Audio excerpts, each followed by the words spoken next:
Buying a new car can be exciting, but for Jason Johnson, it's been a headache. After a crash totaled one of his family cars, he and his wife thought they found the perfect replacement. We went and test drove, and that's what we wanted.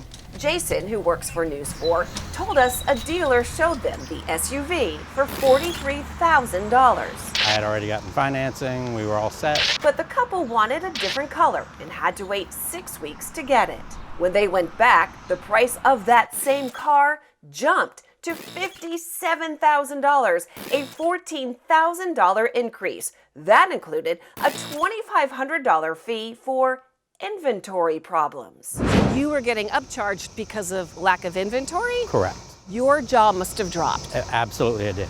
Jason's not the only one with sticker shock. If you're buying a new or used car, be prepared to get in line and pay up. It's a seller's market for sure. I mean, limited supply and huge demand. Ben Preston, auto reporter for Consumer Report, says the cause of inventory issues and price spikes is another fallout from the pandemic. Let me show you what I mean. When auto factories shut down production last year, some as long as 2 months, they canceled orders for microchips. That's a big deal because cars can have up to 100 of them. They power our car windows, infotainment screens, provide stability control, and they also power our cell phones and laptops.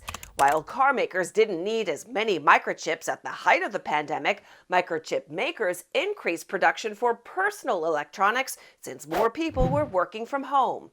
And now that auto production is ramping back up, there aren't enough chips to go around. And there aren't enough cars to go around either. And since new cars have become harder to find, there's been a surge in demand for used cars too. We're out in Hancock, Maryland, and on a typical day, this car dealership would be loaded with cars for sale. But take a look at this now. This lot is practically empty, and I'm standing right where cars used to be. On a typical day, how many used cars would you have for sale on this lot? Probably about 40 to 45. And how many do you have today? One. How many new cars This would time you of year, probably about 40. And how many new cars do you have on your lot today? 6. Steve Douglas has been selling cars for 48 years, a second-generation dealer. He says he can't stock his lot fast enough. The consumer demand is huge. They're panic buying. They want a vehicle and they want it now and they can't get it. He tells us supply may not fully return until next year. You're basically having to wait for the semiconductor industry to adjust to this big change in the market, and it's going to take time.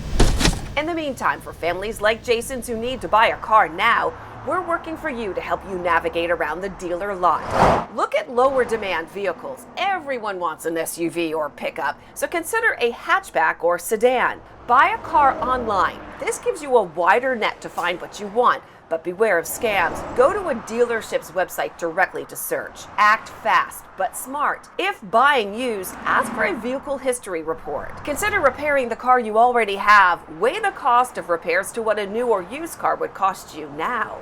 Check for surprise fees, and if you don't need a car now, wait it out until supply returns. I've contacted a couple other dealers to try to see where things are. Jason said he and his wife are still on the hunt for the right car. You still don't have a car? Still haven't replaced that car. But are willing to wait for the right price. Susan Hogan, News 4.